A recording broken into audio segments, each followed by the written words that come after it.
Sige. Yung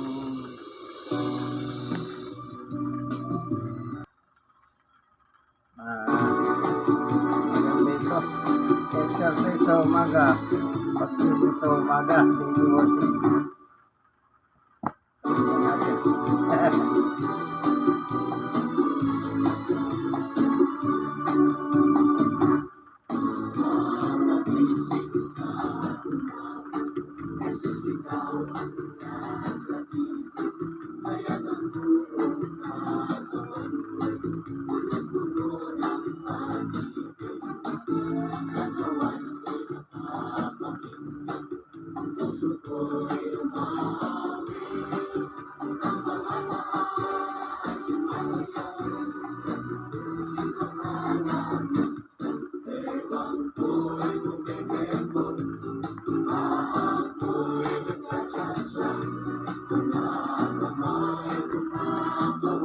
Ganda na.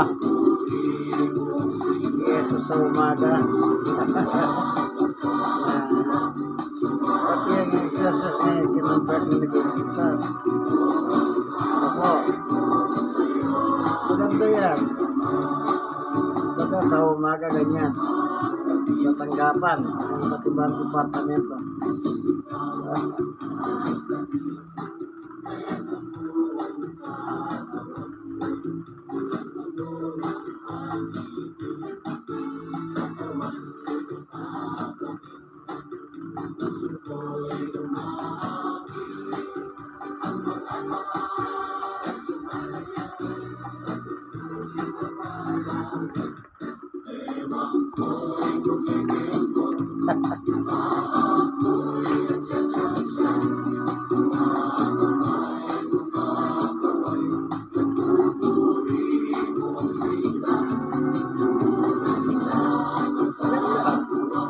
Exercise.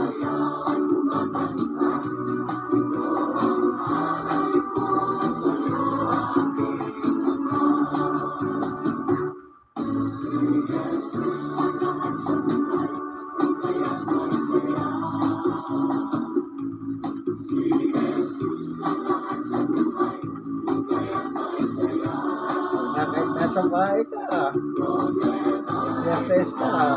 Di ba? Napakaganda.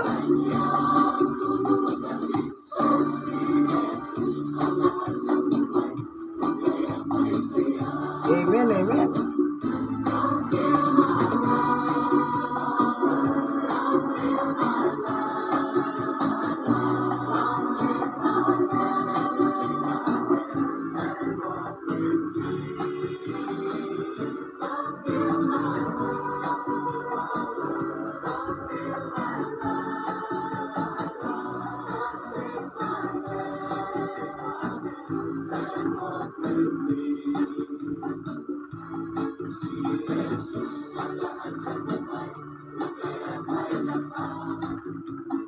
Amen. Kaya't may lakas.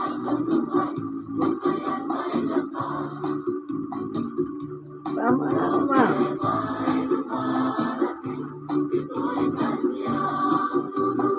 Amen.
Amen. Sobrang blessing.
Maganda, no?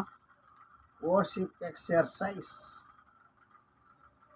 Dati, noon, pagka mag-exercise, yung kanta ni Benjamin, natandaan nyo kayo yung kanta ni Yoyoy Benjamin? Yung mag-exercise tayo tuwing umaga. Sa school, ginagawa yung sa school eh. Pero mas maganda ito kesa sa kanta ni Yoyoy Benjamin. Ito kasi is related to Jesus. Ibig sabihin, yung pag-exercise mo ba, kinukunik mo kay Jesus. Yun ang maganda. Hindi ko sinabing masama yung kay Yoyoy Benjamin. Sumikat nga yung kay Yoyoy Benjamin na yun. Ginawa nga namin sa mga eskwela na exercise. Pero ito maganda yung worship exercise sa iba't ibang tanggapan ng gobyerno. Diba? O mga private sector. Sa umaga, bago yung magsimula ng trabaho. No? Maganda yan. Kahit mga sabihin mo ng 10 minuto lang. After flag ceremony, then sayawan, papagising ng dugo. Okay, maghanap pa tayo ng iba. Ito naman, exercise din ito.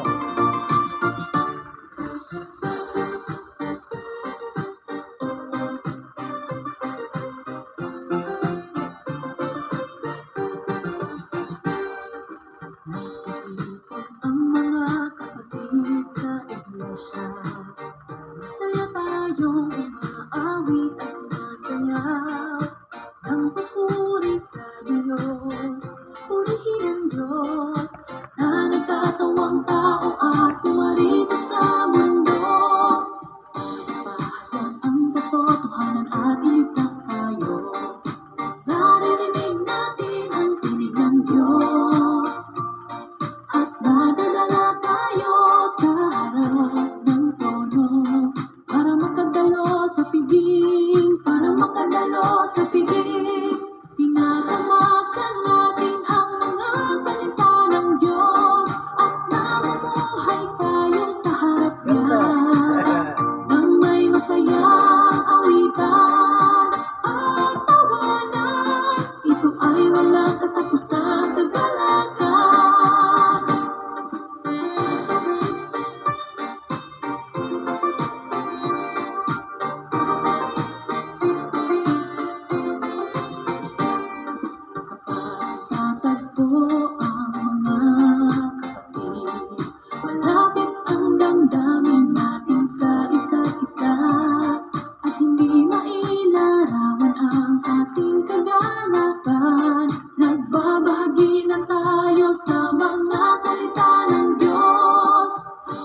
sitwasyon, lahat ay malaya at napalaya.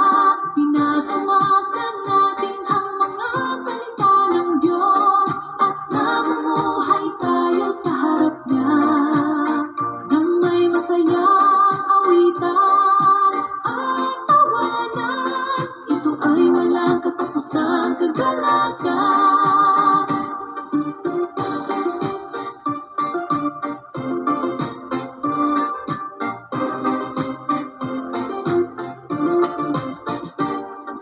Nararanasan ng mga kapatid ang gawain ng Diyos. Tumatanggap at nagpapasakop tayo sa paghatol at pagkastigo niya. Iwinawaksin natin ang ating panininang at nagiging matapat tayo. Minamahal natin ang isa't isa ng walang hadlang.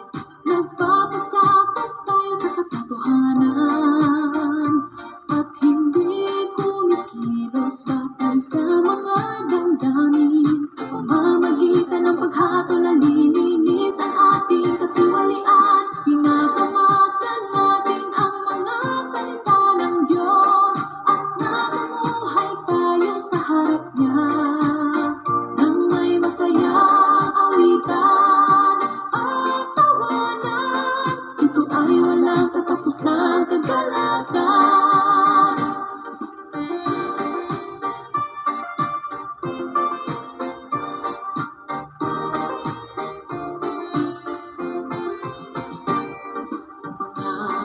Kapatid, kung hindi magkaisa tayo sa isip sa pagtupad ng ating mga tungkulin, ipalaganap natin ang ebanghelyo ng kaharian at magpatotoo tayo sa Diyos upang maisakatuparan ang kanyang mga layunin. Masayang umaawit ang mga kapatid na magkakasama. Napakalakas at napakalinaw ng mga tinig ng papuri.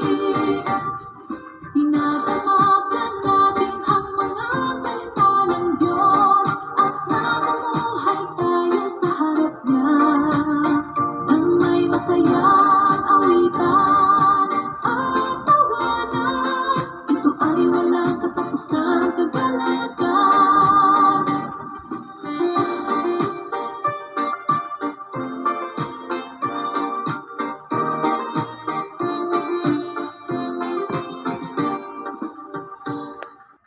Ganda, mga exercise na